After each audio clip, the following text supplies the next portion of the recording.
নবী আমার মজাক করে কোমর থেকে খঞ্জরটা বের করে দিলেন, বলেন আরে তলহা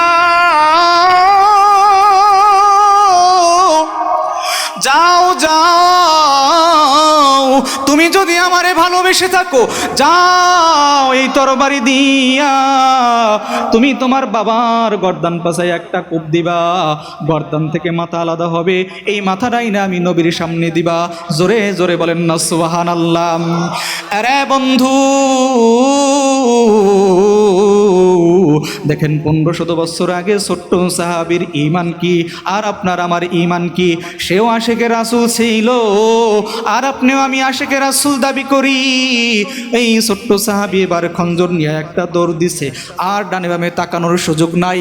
আমার নবী আমার মাহবুব আমাকে আদেশ করেছেন, কে আমার পিতা কে আমার মাতা দেখার সময় নাই, দিছে দৌড়।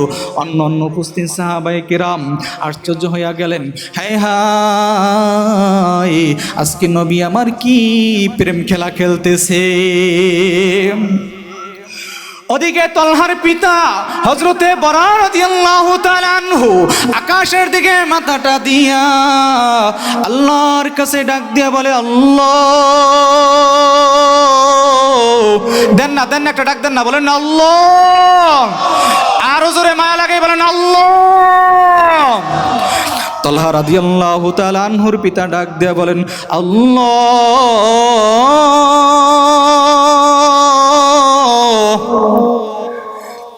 ও দয়ার মালিক, আজকে আমার বড় আনন্দের দিন।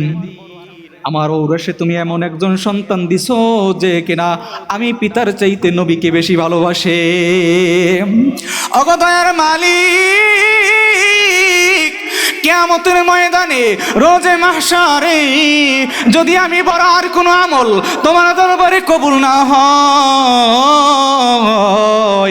আমার এই ছোট্ট সন্তানের উসিলায় তুমি আমার গুনাহগুলো মাফ কইরা দিও। এবার তলহা দৌড় দিছেন, যখন পিতার গর্দানের কাছে যাইয়া তরবারি দিয়ে আঘাত করবে, নবী আমার কান্দে আর বলে, তলহা আয় আয়, তুই পাশ করছো পরীক্ষায় 100তে 100 নাম্বার পাইছো।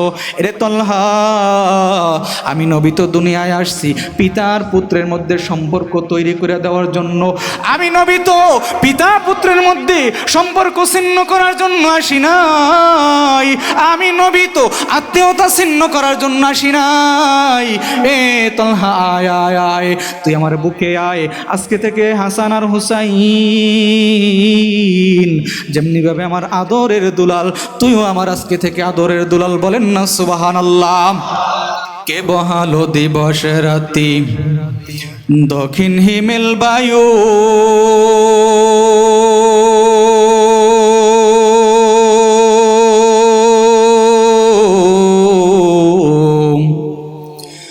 কোথা থেকে পেলি রে মানুষ তোরে জীবনের আয়ু। বলেন না আল্লাহু আকবার। হয় নাই আর জোরে আওয়াজ দিয়ে বলেন না আল্লাহু আকবার। তারকার মাঝে কে দিল রে, তারকার মাঝে কে দিল রে সুন্দর ঝিকিমিকি,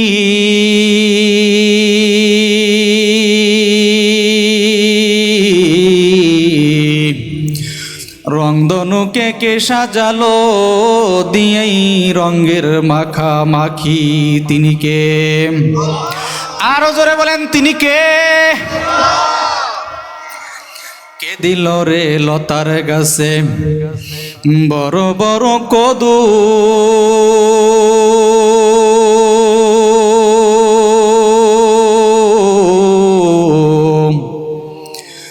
কারি হুকুমে মৌমাছিরা মৌচাকে দেয় মধু। আমরা সবাই বাস করি ভাই এই দুনিয়ার রঙে,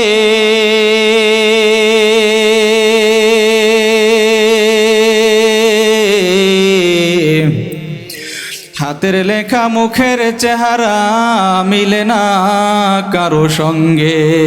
কি মিলেনি? আমরা সবাই বাস করি ভাই এই দুনিয়ার রঙে।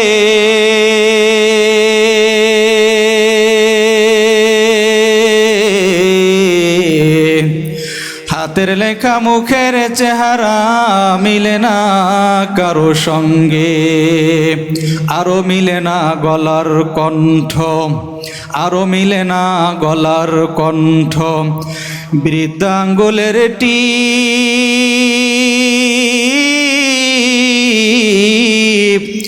ওরে মানুষ আল্লাহ তাআলা একজন আছেন, প্রমাণ হইল ঠিক। আল্লাহ আল্লাহ আল্লাহ, জবান খোলেন।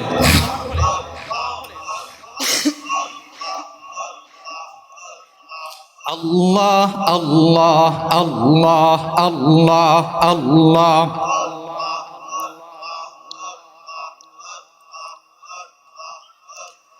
লা ইলাহা ইল্লাল্লাহু মুহাম্মাদুর রাসূলুল্লাহ সাল্লাল্লাহু আলাইহি ওয়াসাল্লাম। আলহামদুলিল্লাহ, পবিত্র সিরাতুন নবী সাল্লাল্লাহু আলাইহি ওয়াসাল্লাম উপলক্ষে 5 দিন ব্যাপী 54তম বার্ষিক ঐতিহাসিক ইসলামী মহাসম্মেলনের আজকে প্রথম দিনের সম্মানিত সভাপতি, প্রধান অতিথি এবং হক্কানি রব্বানি ওলামায়ে কিরামগণ, মুরব্বী বাবারা, যুবক ভাই ও বন্ধুরা, কচি কাঁচা মাসুম বাচ্চারা, পর্দার আড়ালের মা ও বোনেরা, আমরা সর্বপ্রথম রব্বুল আলামিনের দরবারে এই জন্য শুকরিয়া আদায় করব যে আল্লাহ রব্বুল আলামিন আপনাকে আমাকে দয়া করে, মায়া করে, ভালোবেসে, মেহেরবানি করে, খাস রহমত দিয়ে যেই সময় নেকের কাজ করা খুবই বড় কঠিন, বান্দার অজান্তি হাজার ও লক্ষ গুনাহ বান্দার আমলনামায় জমা হয়ে যায়, এমন এক সময়, এমন এক মুহূর্তে আল্লাহ রব্বুল আলামিন আপনাকে আমাকে দয়া করে, মায়া করে এই জান্নাতের বাগিচায় আসার বসার তৌফিক দান করেছেন। এজন্য দিল থেকে শুকরিয়া আদায় করি, বলি আলহামদুলিল্লাহ। মেরে মোহতারাম দোস্ত বুজুর্গ, এই মজলিস খুব দামি মজলিস। বলে কেমন দামি মজলিস?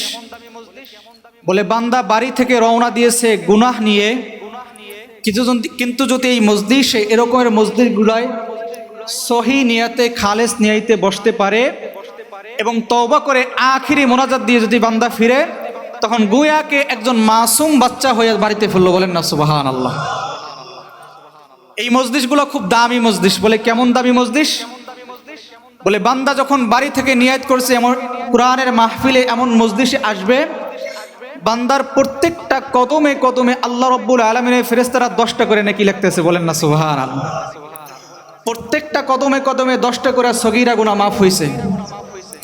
তো এখনো যারা এদিক সেদিক ঘোরাফেরা করতেছেন, আমার মোহতারাম দোস্ত বুজুর্গদেরকে বলবো যে এই আড্ডাবাজি হয়তো আগামীকালকেও করতে পারবেন, কিন্তু এরকমের কোরআনের মজলিস, কোরআনের মজমা হয়তো আপনার জিন্দেগি আজকে শেষ হবে। কথা বলেন ঠিক কিনা? কারো হতে পারে আজকের রাত্রটা শেষ রাত্র, সকালবেলা ঘোষণা হয়ে যাবে মসজিদের মাইকে, অমুক মিয়া আর দুনিয়ায় নাই। তো এখনো সময় আছে, যারা এদিক সেদিক ঘোরাফেরা করতেছেন, মেহেরবানি করে কোরআনের মজলিসগুলোয় বসেন, তওবা করে, কান্নাকাটি করে বাড়িতে ফিরবেন, খাঁটি মুসলমান হয়ে যান। আল্লাহ তাআলা আপনাকে আমাকে সকলকে আল্লাহ পাকের কবরে যাওয়ার তৌফিক দান করে। সকলে বলেন আমিন। মেরে মোহতারাম দোস্ত বুজুর্গ, একটা সময় আমরা কেউ এই দুনিয়ার বুকে ছিলাম না, এখন আসি অল্প সামান্য কিছু সময়ের জন্য, কারো 50, কারো 60, কারো 80, কারো কম বেশি। কিন্তু আবার একটা সময় আসবে যেদিন আপনি আমি কেউ এই দুনিয়ায় থাকতে পারবো না। কথা কন ঠিক কিনা? এই কথা কি আপনি আমি বলছি, নাকি দুনিয়ার কোন রাজা বাদশা বলছে? স্বয়ং আল্লাহ রব্বুল আলামিন বলছেন, বিসমিল্লাহির রহমানির রহিম,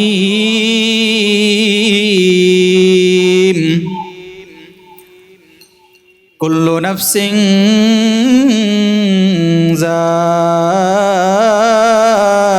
যায়িকাতুল মাউত,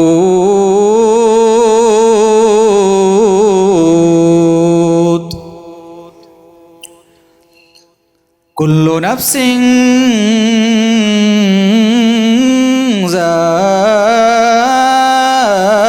যায়িকাতুল মাউত।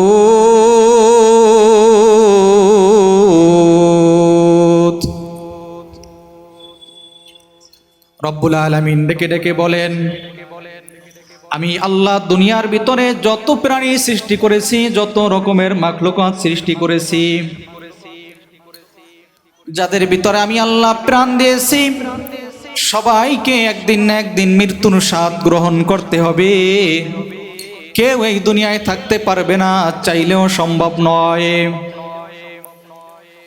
দুনিয়ার ভিতরে কোনো অপরাধ করে ফেললে, টাকা পয়সার ক্ষমতা থাকলে, টাকা পয়সা ক্ষমতা দিয়ে অপরাধকে ধামা চাপা দেওয়া সম্ভব, কিন্তু টাকা পয়সা ক্ষমতা দিয়ে মৃত্যু থেকে বাঁচা কশিনকালও সম্ভব নয়। কথা বলেন ঠিক কিনা? তুমি যেখানেই থাকো না কেন, যেভাবেই থাকো না কেন, মৃত্যু তোমাকে গ্রহণ করতেই হবে, মৃত্যুর স্বাদ তোমাকে গ্রহণ করতে হবে।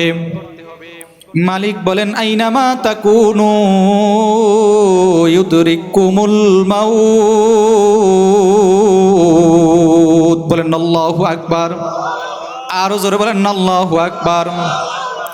রব্বুল আলামিন ডাক দিয়ে বলেন, বান্দা বান্দি, তুমি যেখানেই পলায়ন করো না কেন, যে অবস্থায় থাকো না কেন, তুমি মৃত্যু থেকে পলায়ন করতে পারবে না। মৃত্যু তোমাকে খুঁজে বের করবে। যদি কোনো মানুষ চিন্তা করে, নিয়ত করে, আমি মৃত্যু থেকে পলায়ন করার জন্য দুনিয়ার জমিনের উপরে থাকবো না, জমিনের তলদেশে পাতালপুরিতে গিয়ে গর্ত করতে করতে এমন স্থানে বাসস্থান তৈরি করব, ঘর নির্মাণ করব, যেই জায়গায় দুনিয়ার কোনো আলো বাতাস অক্সিজেন কোনো মানুষের নজর পৌঁছাইবে না।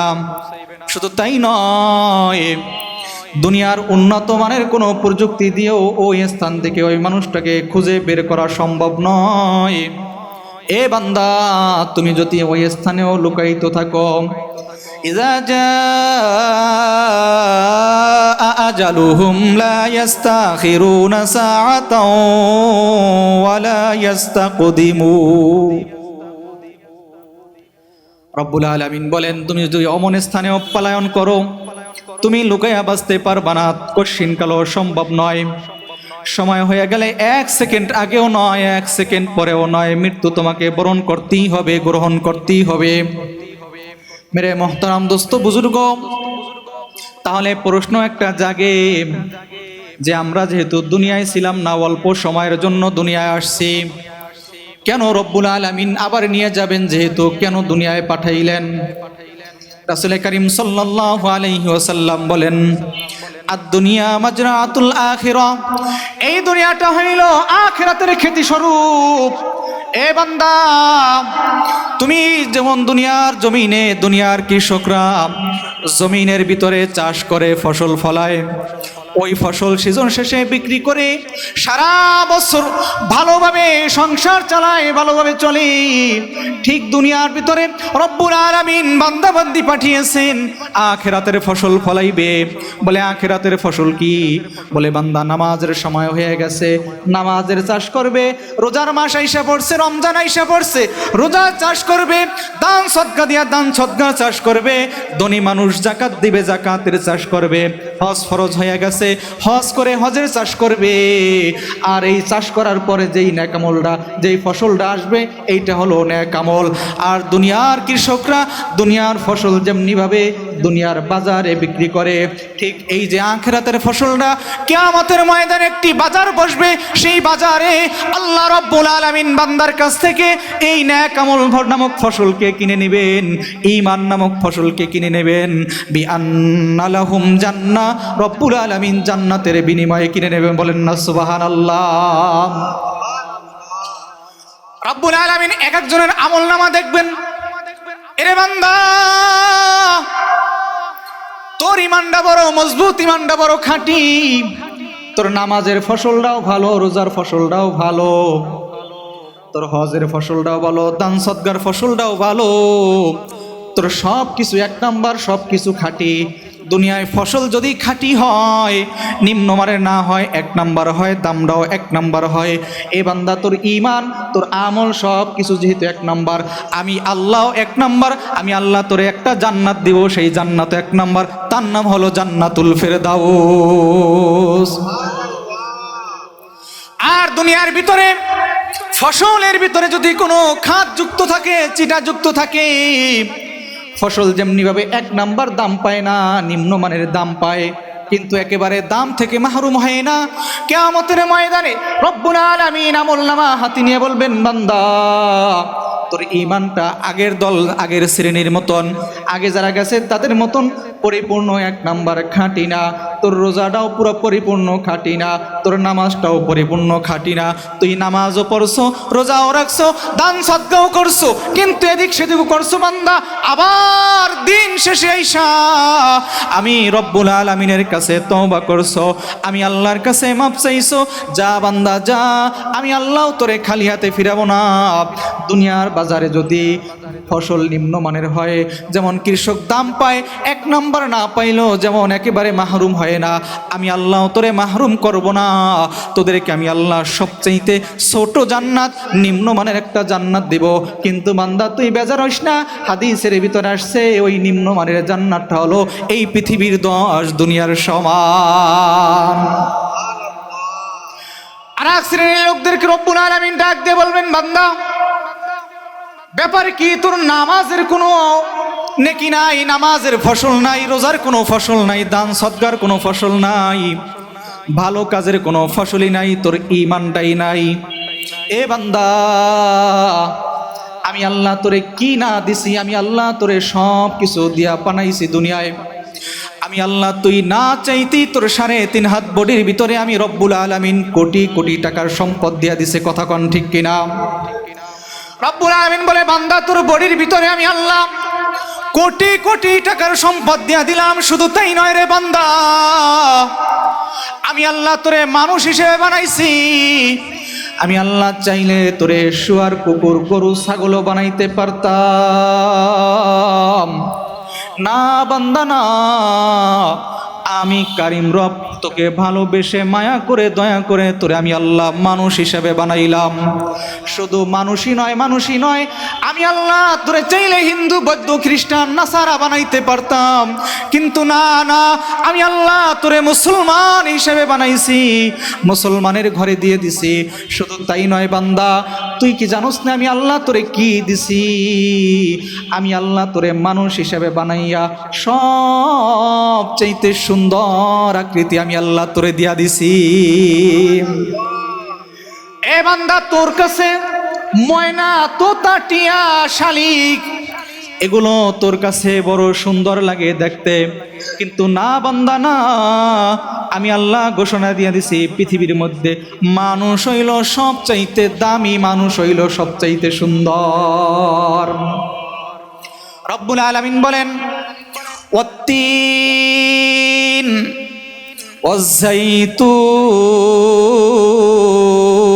ওয়াজ্জাইতুন وطور سينين وهذا البلد الأمين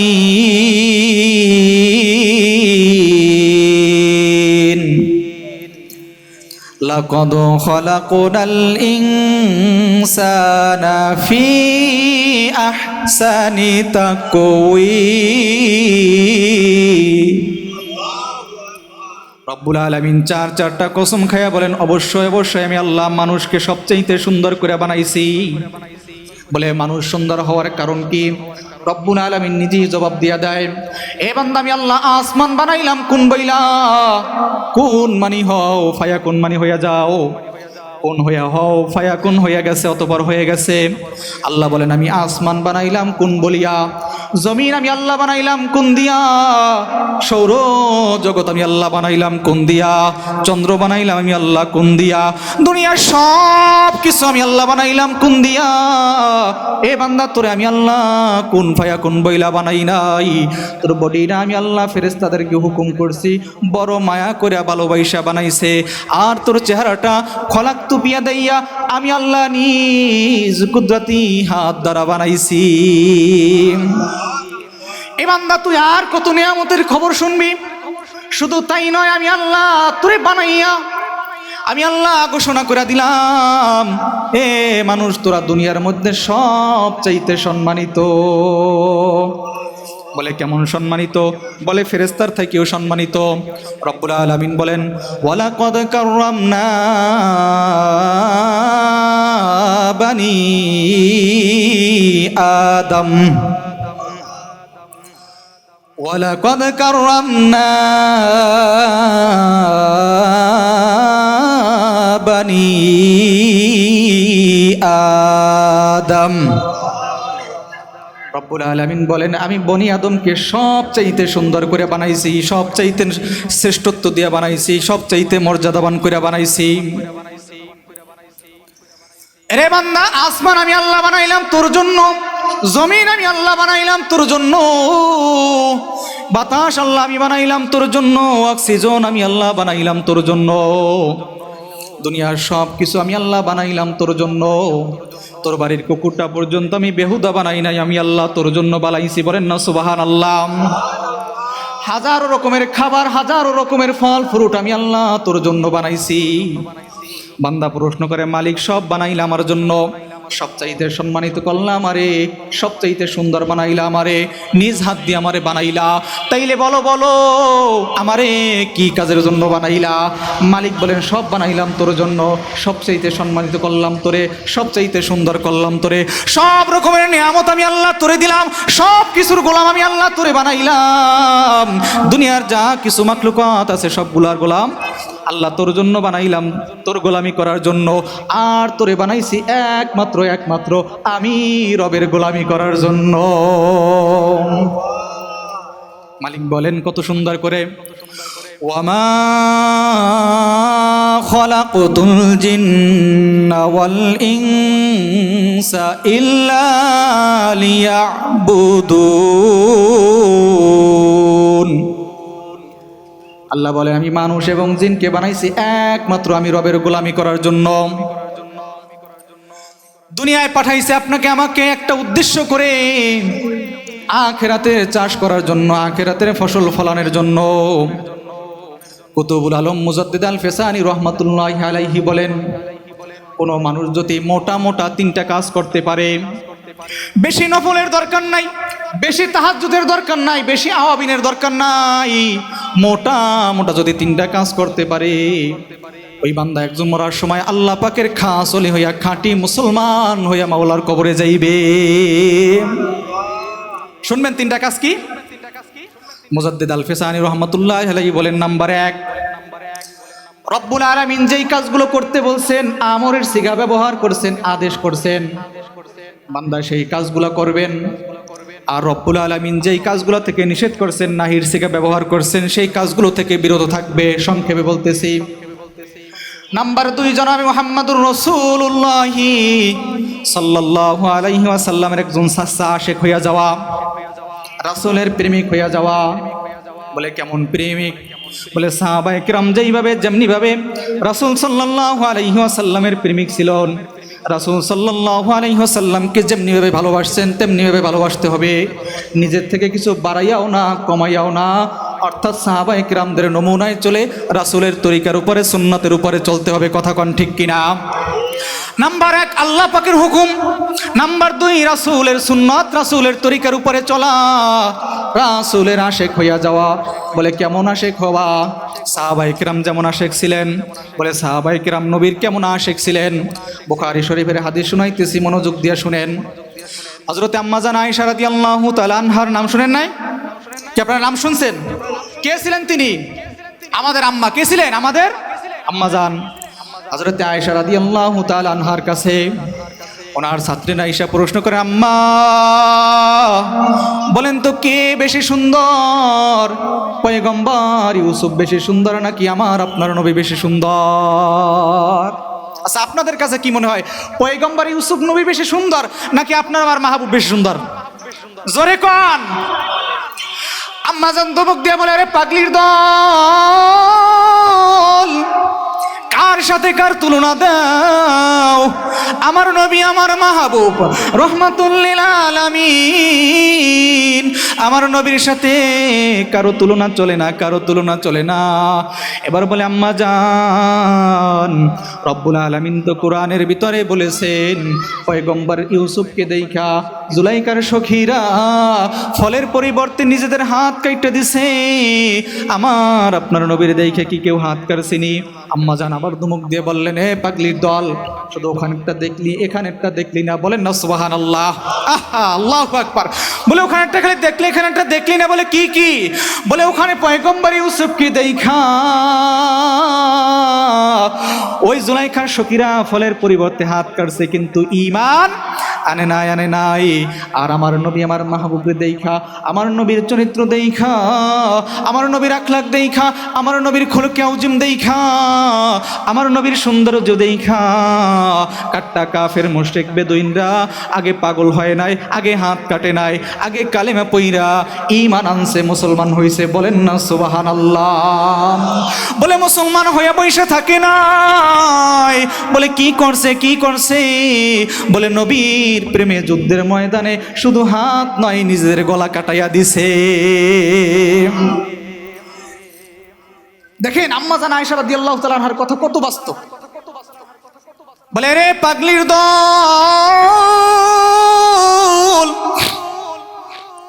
ওখানে জুলাইকার সখীরা পয়গম্বর ইউসুফ রে দেখা ফলের পরিবর্তে হাত কাটছে, ঈমান আনে নাই।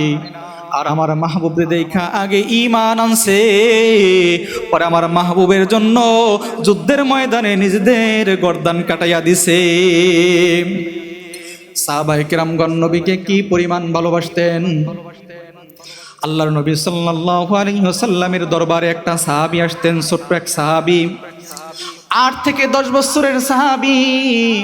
পিতার হাত ধরে ধরে নবীর কাছে আসতেন, নবীর পিছনে নামাজ পড়তেন, নবীজির মুসল্লি ছিলেন নিয়মিত।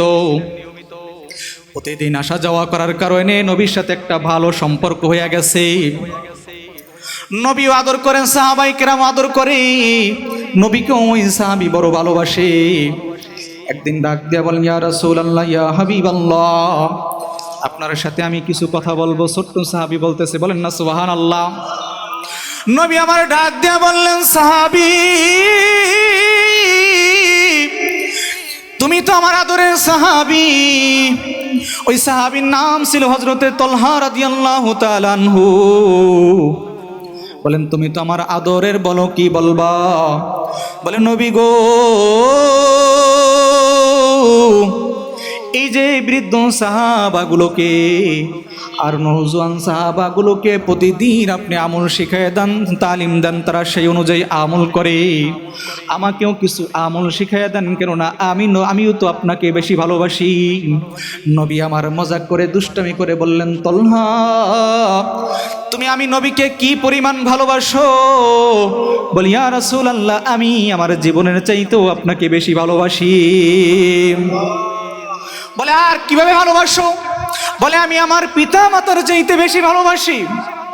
আল্লাহর নবী একটু মজাক করে বলেন, তালহা ওই যে মসজিদে নববীর সামনে দাঁড়ায় রইছে বরআ, তোমার কি লাগে? বলে, ইয়া রাসূলুল্লাহ, আমার পিতা। বলে, তুমি কি পরীক্ষা করতে দিতে পারবানি? বলে, ইয়া রাসূলুল্লাহ, বলেন। বলে, আমি সকল ধরনের পরীক্ষা দেওয়ার জন্য প্রস্তুত আছি। নবী আমার মজাক করে কোমর থেকে খঞ্জরটা বের করে দিলেন। বলেন, আরে তালহা যাও যাও, তুমি যদি আমারে ভালোবেসে থাকো, যাও এই তরবারি দিয়া তুমি তোমার বাবার গর্দান পাশায় একটা কূপ দিবা, গর্দান থেকে মাথা আলাদা হবে, এই মাথাটাই না আমি নবীর সামনে দিবা।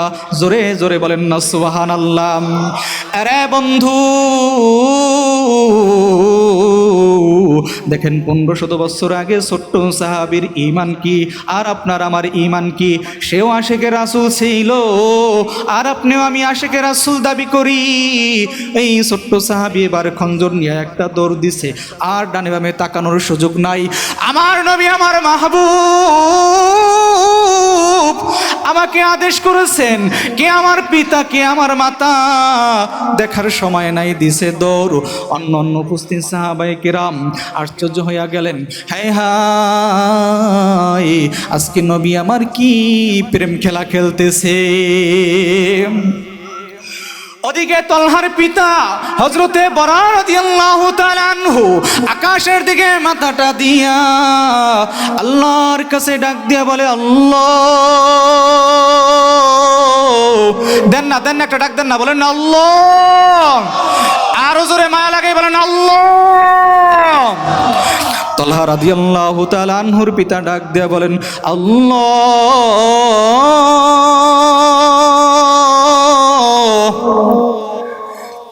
ও দয়ার মালিক, আজকে আমার বড় আনন্দের দিন। আমার ঔরসে তুমি এমন একজন সন্তান দিছো যে কিনা আমি পিতার চাইতে নবীকে বেশি ভালোবাসে। ওগো দয়ার মালিক, কিয়ামতের ময়দানে রোজে মাহশারে যদি আমি বরার কোনো আমল তোমার দরবারে কবুল না হয়, আমার এই ছোট্ট সন্তানের উসিলায় তুমি আমার গুনাহগুলো মাফ কইরা দিও। এবার তলহা দৌড় দিছেন, যখন পিতার গর্দানের কাছে যাইয়া তরবারি দিয়ে আঘাত করবে, নবী আমার কান্দে আর বলে, তলহা আয় আয়, তুই পাশ করছো পরীক্ষায় 100তে 100 নাম্বার পাইছো। এরে তলহা, আমি নবী তো দুনিয়ায় আসছি পিতার পুত্রের মধ্যে সম্পর্ক তৈরি করে দেওয়ার জন্য।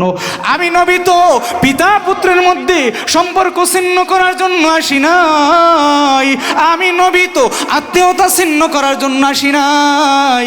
এ তলহা আয় আয় আয়, তুই আমার বুকে আয়। আজকে থেকে হাসান আর হুসাইন যেমনি ভাবে আমার আদরের দুলাল, তুইও আমার আজকে থেকে আদরের দুলাল। বলেন না সুবহানাল্লাহ। হযরতে তলহা রাদিয়াল্লাহু তাআলা আনহু নবীর দরবারে আসেন, নবীর কাছে বসেন, নবী বড় আদর করেন। কিন্তু বেশ কিছুদিন হলো নবী লক্ষ্য করি তলহা নবীর দরবারে আসে না, তলহার পিতাও আসে না। নবী আমার ডাক দিয়া বলেন, সাহাবীরা রে, আমার আদরের তলহা কোথায়? তারে তো অনেক দিন হলো দেখি না। সাহাবা কিরাম ডাক দিয়া বলে, ইয়া রাসূলুল্লাহ, ইয়া হাবিবাল্লাহ, আপনার আদরের তলহা মূর্ছ অবস্থায় আছে, মারাত্মক অসুস্থ অবস্থায় আছে। নবী আমার দাঁড়াইয়া গেলেন, বলে, আমার সাহাবীরা রে, আমার সাথে চলো, আমি তলহার বাড়িতে যাব তলহার খোঁজ খবর নিতে। আরো জোরে বলেন আল্লাহু আকবার। নবী আমার তলহার বাড়িতে চলে গেলেন, তলহার কপালে হাত দিলেন, নবী আমার চুমু খেলেন, তলহাকে আদর করলেন। নবী বুঝলেন না না, তলহার বেশি দিন নাই, আল্লাহ রব্বুল আলামিনের ডাকে সাড়া দিয়ে তলহা চলে যাবে কবরের দেশে। তলহার পিতাকে হযরতে বরাকে দূরে ডাক দিলেন, নবী আমার ডাক দেয়া বলেন, ওগো তলহার পিতা, শোনো, তোমাকে একটা ওসিয়ত করে যাই, যদি তোমার সন্তান আমার আদরের তলহা আল্লাহ না করুক যদি মারা যায়, তুমি তোমার সন্তানকে নিজে দাফন দিবা না, আমি নবীকে খবর দিবা। আমি নবী আমার আদরের তলহাকে নিজে গোসল করাইব, নিজে দাফন কাফন নিজে জানাজা পড়াইয়া কবরে শোয়াইব। এবার তলহার পিতা বরা রাদিয়াল্লাহু তাআলা আনহু দুই চোখের পানি ছেড়ে দিয়ে কান্দে আর বলে, নবী গো,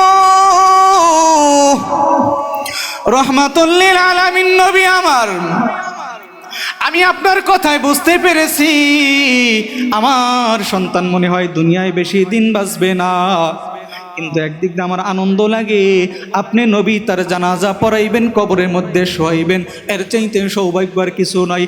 ও নবী, আমি অবশ্যই আপনাকে খবর দিব। আল্লাহর নবী চলে আসলেন। বেশ কিছুদিন পর নবীর কাছে এক সাহাবী এসে বলে, নবী গো, আপনার আদরে তলহার দুনিয়ায় নাই, দুনিয়া থেকে চলে গেছেন। নবী আমার বলেন, সাহাবীরা রে, চলো আমার সাথে, তাড়াতাড়ি যেতে হবে, আমি তলহার গোসল করাইব, কাফনের কাপড় পরাইব, আমি নবী তো তলহাকে কবরের মধ্যে শোয়াইব। সাহাবী ডাক দেয়া বলেন, নবী গো, আর প্রয়োজন নাই, তলহার পিতা তলহাকে দাফন কাফন দিয়া কবর দিয়া দিছে, আর তলহা দুনিয়ার বুকে নাই। নবী আমার মনে একটু কষ্ট পাইলেন, বলে, চলো ঠিক আছে, তলহার পিতার কাছে জিজ্ঞাসা করব আর তলহার কবরে জিয়ারত করব। নবী আমার তলহার বাড়িতে যায়, যাইয়া তলহার পিতাকে ডাক দেয়া বলেন, ও তলহার পিতা হজরতে বরা, তুমি কেন আমাকে খবর দিলা না? বলেন, নবী গো, আমি তো আপনাকে খবর দিতে চাইছি, কিন্তু যখন আপনি আমার এখান থেকে আপনি আমাকে ওসিয়াত করে চলে গেছেন, আমার সন্তান নাবালেগ সন্তানটা আমাকে ডাক দিয়া বললে, বাবা গো, এ বাবা, নবী আপনাকে কি বলেছে? যদিও আমি কানে শুনি নাই, কিন্তু নবীর কথার ভঙ্গিতে আর আপনার চেহারার দিকে তাকাইয়া আমি তলহা বুঝতে পারছি আমি তলহা আর বেশি দিন দুনিয়ায় থাকবো না। বলেন না সুবহানাল্লাহ। নবী আমার কি বলে গেছেন তাও আমি বুঝতে পারছি। নবী বলছেন, যদি আমি মারা যাই নবীকে খবর দেওয়ার জন্য, কিন্তু বাবা আমি মৃত্যুর আগে তোমাকে একটা ওয়াদা নিতে চাই, তুমি আমার কাছে একটা ওয়াদা দিবা গো বাবা। কি ওয়াদা? এ বাবা, আমি যদি দিনের বেলা মারা যাই আমাকে খবর দিবা, আর রাত্রে বেলা মারা গেলে আমার নবীকে খবর দিবা না। বলেন না সুবহানাল্লাহ। আমি আমার সন্তানকে জিজ্ঞাসা করলাম, আরে তলহা, দিনের বেলা মারা গেলে নবীকে খবর দিব, কিন্তু রাত্রের বেলা মারা গেলে নবীরে কেন খবর দিব না? এটার ভিতরে হাকিকতকে আমার একটু বুঝাইয়া বলবানি। আমার মাসুম তলহা, ছোট্ট তলহা, আপনার আদরের সাহাবী, দুই চোখের পানি ছেড়ে দিয়ে ডাক দিয়ে বলে, বাবা গো, আমার বাড়ি থেকে আমার নবীর বাড়ি 3-4 কিলোমিটারের দূর। আমার বাড়ি থেকে নবীর বাড়ি 3-4 কিলোমিটারের দূর। আসার পথে কতগুলো ইহুদিদের বাড়ি, পাহাড়ি দুর্গম পথ। যদি রাত্রেবেলা আমার মৃত্যুর খবর শুনে নবী আসে, আর ওই পাথর, ওই কাফেরেরা যদি কোথাও কোনো পাহাড়ের চিপায়, কোনো পাথরের চিপায় গাপটি মেরে বসে থাকে, আমার নবীরে আঘাত করে, আমার নবীরে কোনো ক্ষতি করে, আর কিয়ামতের ময়দানে আমার মালিক যদি আমার ডাক দেয়া বলেন, তলহা, তোমার কারণে আমার নবী আঘাতপ্রাপ্ত হয়েছে, জখম প্রাপ্ত হয়েছে, তখন আমি আল্লাহর কাছে কি জবাব দিব? আর কিয়ামতের ময়দানে আমি আমার নবীকে কিভাবে আমার চেহারা দেখাইব? আরো জোরে বলা যাবে না সুবহানাল্লাহ। নবী গো,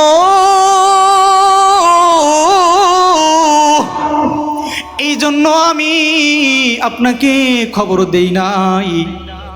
আমার তলহা মারা গেছে রাত্রেবেলা, সেই জন্য আমি আপনাকে খবর দেই নাই। নবী আমার কান্দে আর তলহার কবর জিয়ারত করে দুহাত উঁচু করে আল্লাহকে ডাক দিয়া বলে, আল্লাহ,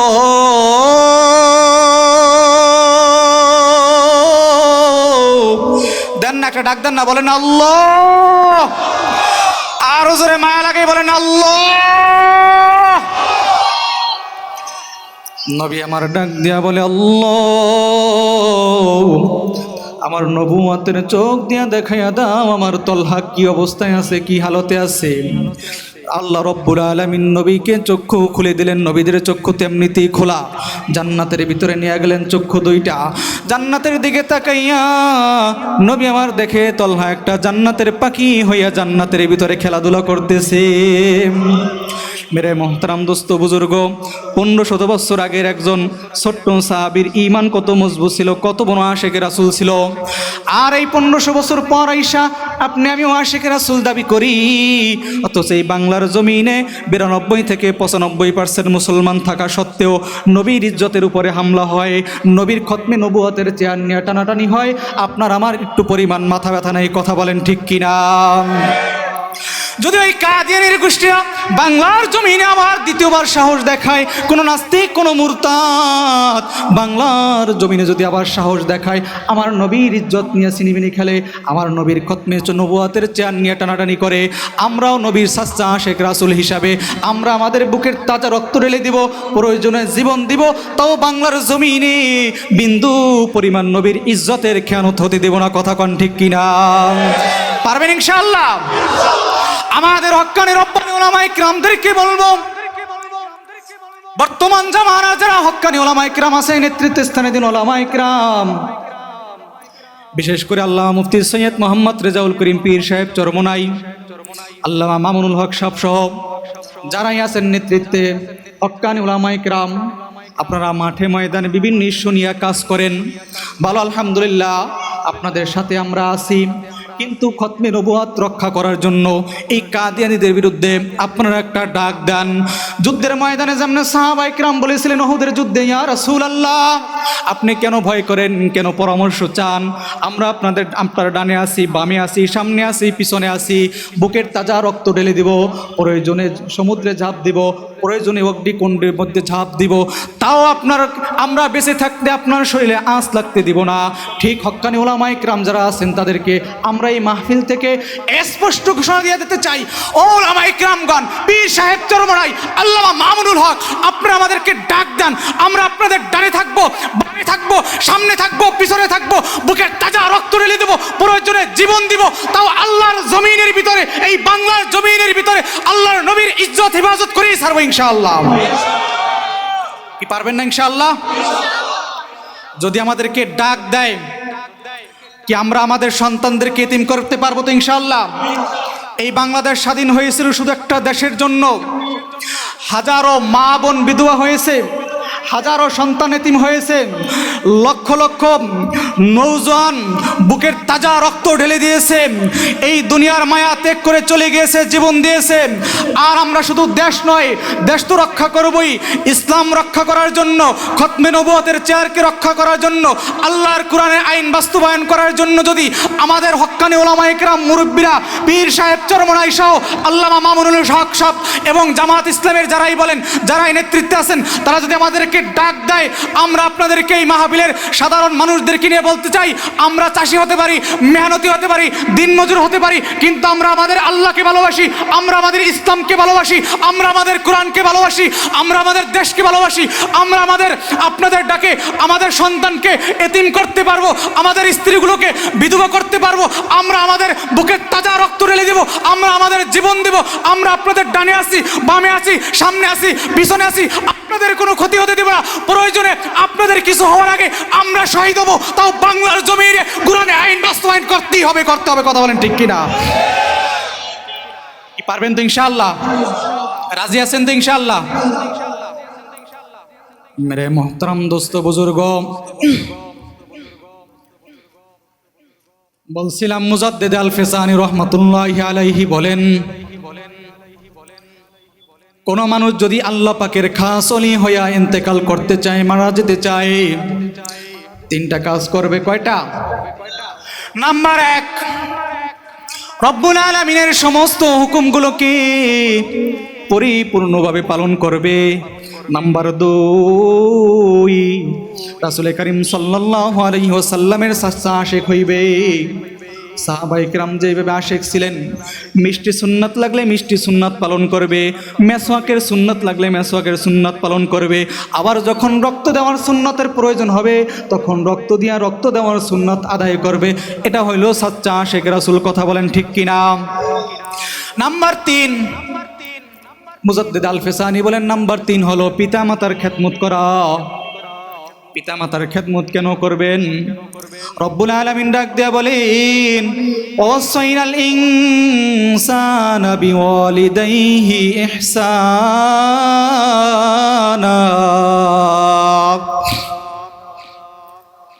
আল্লাহ রব্বুল আলামিন ডাক দেয়া বলেন, আমি মানুষদেরকে ওসিয়ত করতেছি, আদেশ দিতেছি, নির্দেশ দিতেছি, নসিহত করতেছি, তারা যেন তাদের মা আর বাবার সাথে ভালো ব্যবহার করে।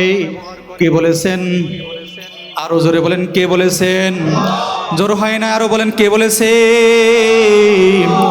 আল্লাহ বলেন, বান্দারে তোমরা তোমাদের মা আর বাবার সাথে খারাপ ব্যবহার করো না।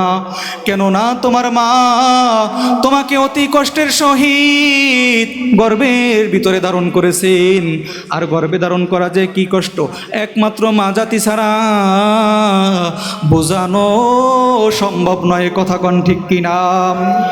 মালিক বলেন, হামলুহু ফিসালুহু সালাসুনা শাহরা।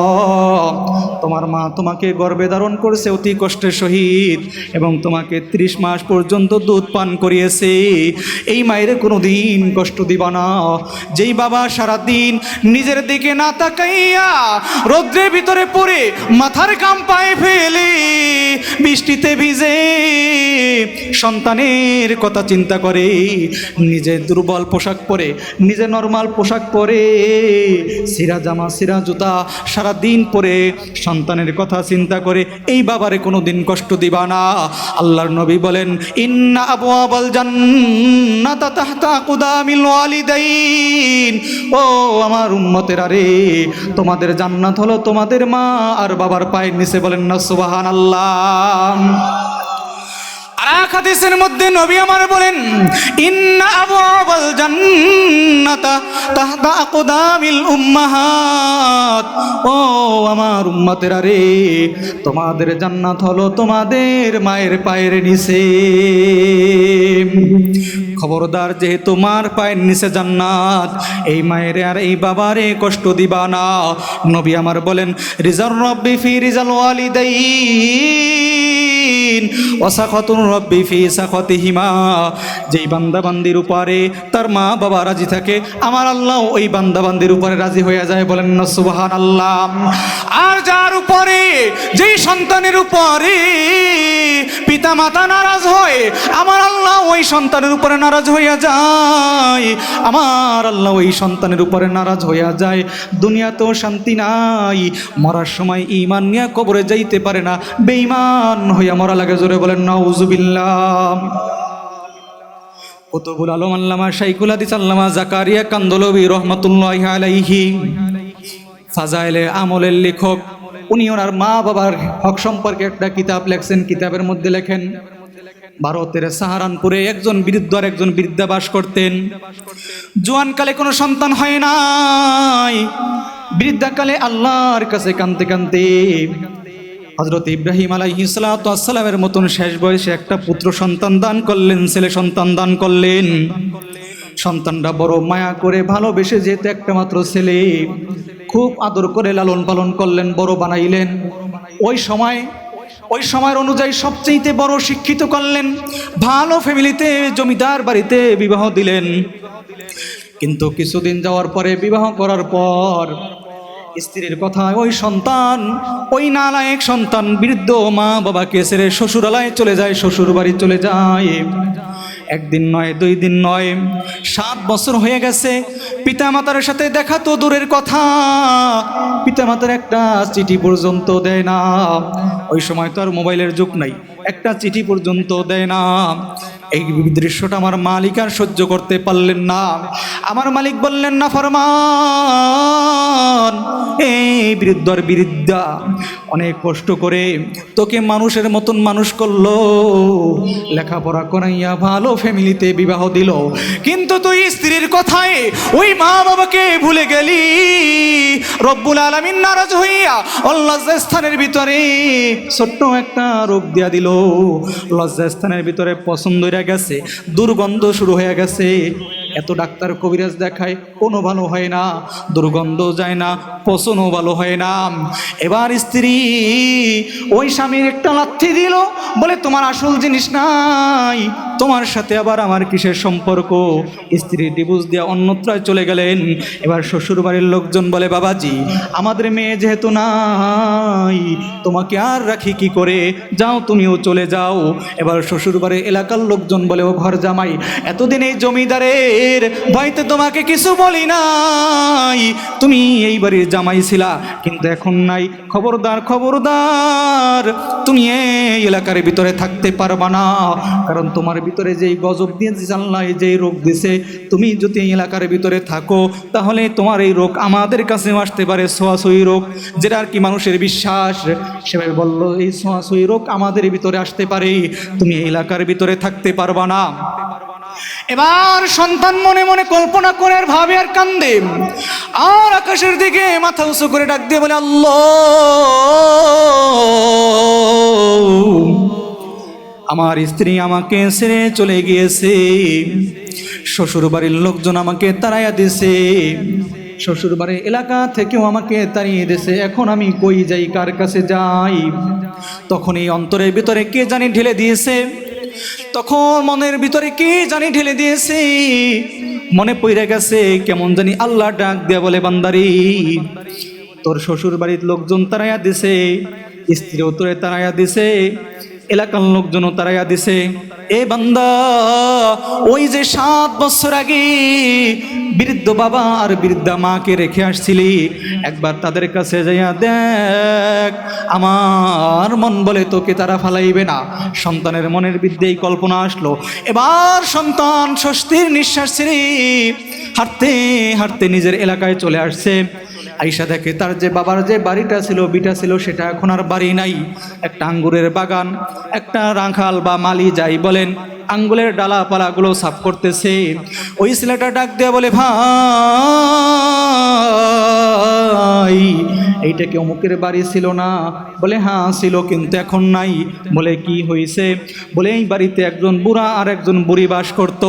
আল্লাহ রব্বুল আলামিন শেষ বয়সে ওদেরকে একটা সন্তান দিয়েছে, সন্তানকে লেখাপড়া করাইয়া বড় বানাইছে। সন্তান স্ত্রীর কথায় শ্বশুর বাড়ি চলে গিয়েছে, কোনো খোঁজ খবর নেয় না। 1 বছর নয়, 2 বছর নয়, 7 বছর হয়ে গেছে, কোনো খোঁজ খবর নেয় না। এই সন্তানের শোকে এই বাড়ির বুড়া মানুষটা কাঁদতে কাঁদতে অসুস্থ হয়ে পড়ছে। বাড়ি বিটা বাড়ি সব বিক্রি কইরা তারপরও সুস্থ হয় নাই, শেষ সম্বলটুকু বিক্রি কইরা চিকিৎসা করাইয়া সুস্থ হয় নাই। আল্লাহর ডাকে সারা দিয়া কবরে চলে গেছে। কিন্তু এই বাড়ির যে বুড়ি এখনো জীবিত আছে। শুনছি ওই যে দেখা যায় সরকারি খাস জমিনের ভিতরে ছোট্ট একটা কুড়ির ঘরের ভিতরে থাকে, আর সন্তানের জন্য আজও কাঁদে। কাঁদতে কাঁদতে চক্ষু দুইটা অন্ধ কইরা ফেলাইছে, বলেন না সুবহানাল্লাহ। মা কাঁদতে কাঁদতে চক্ষু দুইটা অন্ধ কইরা ফেলাইছে, সন্তানের জন্য আজও কাঁদে। মানুষের বাড়ি দিনের বেলা ভিক্ষা কইরা খায়, আর রাত্রেবেলা এসে ওই যে সরকারি জায়গা খাস জমিনের ভিতরে থাকে। কিন্তু ভাই তুমি যেই প্রশ্নগুলো করতেছো, তুমি কে, তোমার পরিচয় কি? সন্তান লজ্জায় নিজের পরিচয় গোপন করলেন। এবার দিনের বেলা মায়ের বাড়িতেও যায় না, মানুষজন দেখলে কি না কি ভাববে। রাত্র যখন গভীর হয় মায়ের দরজায় হাজির হয়, খেজুর পাতা আর খড় দিয়ে খের দিয়া ঘর বানানো, টিপ টিপ করে আলো জ্বলতেছে। আর ওই দরজা ফাঁকা কইরা, খেজুর পাতা ফাঁকা কইরা ঘরের মধ্যে নজর দিয়া দেখে মা জায়নামাজের মধ্যে বসিয়া, জায়নামাজে বসিয়া নিজের আঁচলটা আসমানের দিকে পাইতা ডাক দেয়া বলে, আল্লাহ।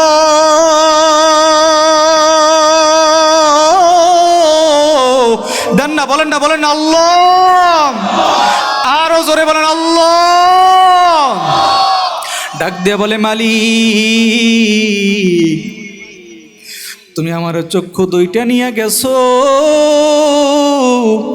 আমার কোনো আফসোস নাই। মালিক মানুষের বাড়ি বাড়ি ভিক্ষা করে খাই, আমার বিন্দু পরিমাণ আফসোস নাই। আমার স্বামী আমাকে বিধবা কইরা দিছো, আমার কোনো আফসোস নাই। ও মালিক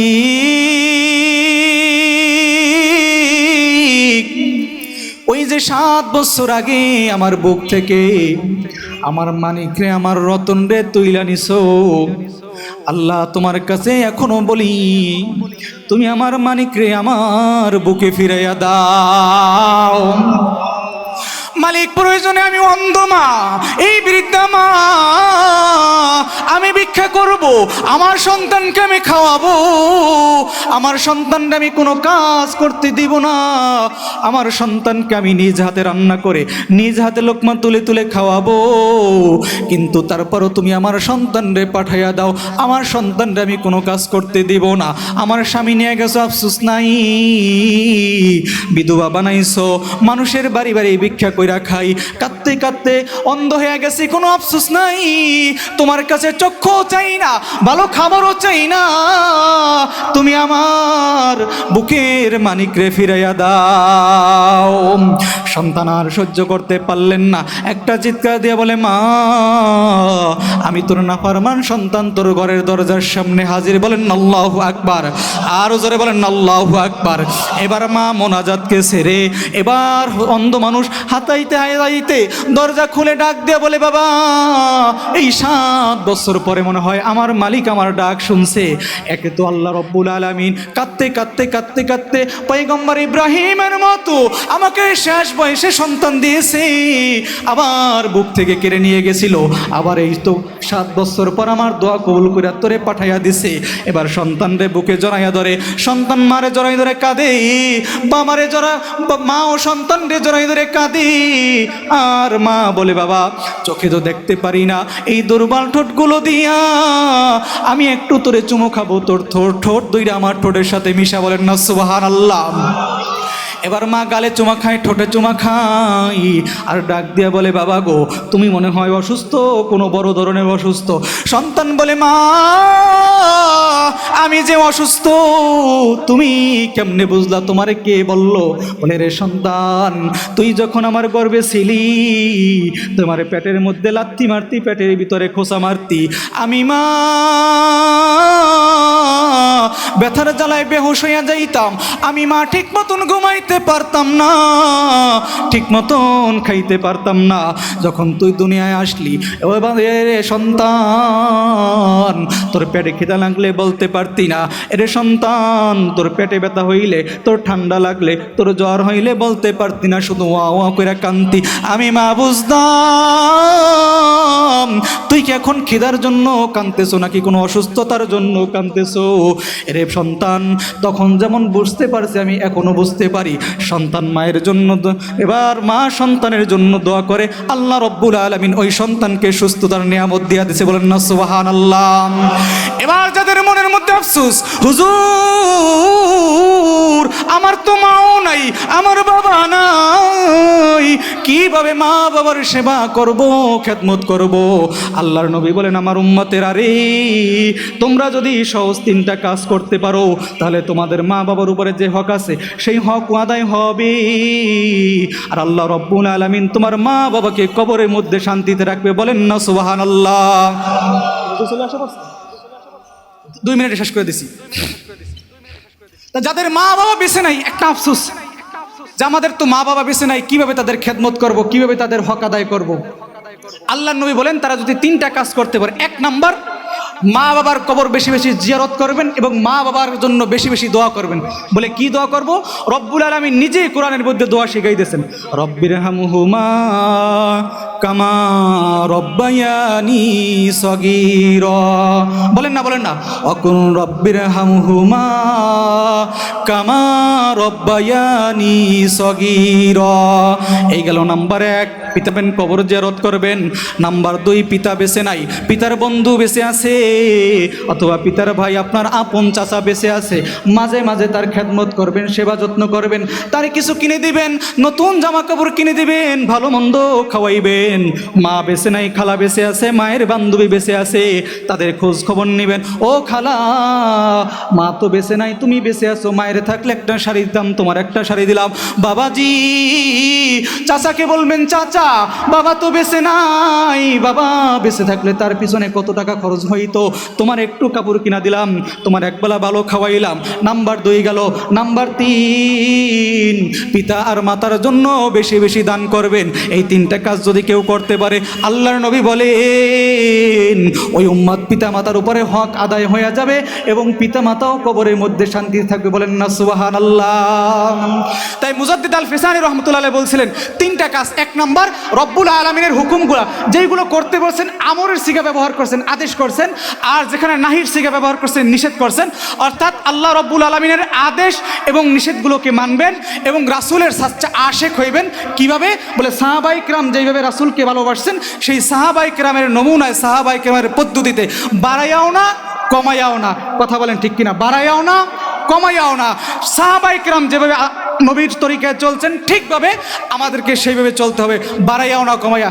3 নাম্বার, পিতামাতার খেদমত করবে। যদি কোনো বান্দা বান্দি এই 3টা কাজ করতে পারে, মুজাদ্দিদ আল ফেসানি রহমতুল্লাহ আলাইহি বলেন, ওই বান্দা আল্লাহ পাকের খাস বান্দা হইয়া, খাঁটি মুসলমান হইয়া, আল্লাহ পাকের ওলি হইয়া দুনিয়া থেকে বিদায় নেবে। বলেন না সুবহানাল্লাহ। আল্লাহ রব্বুল আলামিন এই কথাগুলোর উপরে আমি সহ আমাদের সকলকে আমল করার তৌফিক দান করুক। সকলে বলেন আমিন। আসসালামু আলাইকুম রহমতুল্লাহ। ঢাকা মাহফিল, সুস্থ সমাজ গড়ার বিপ্লবী চেতনায়।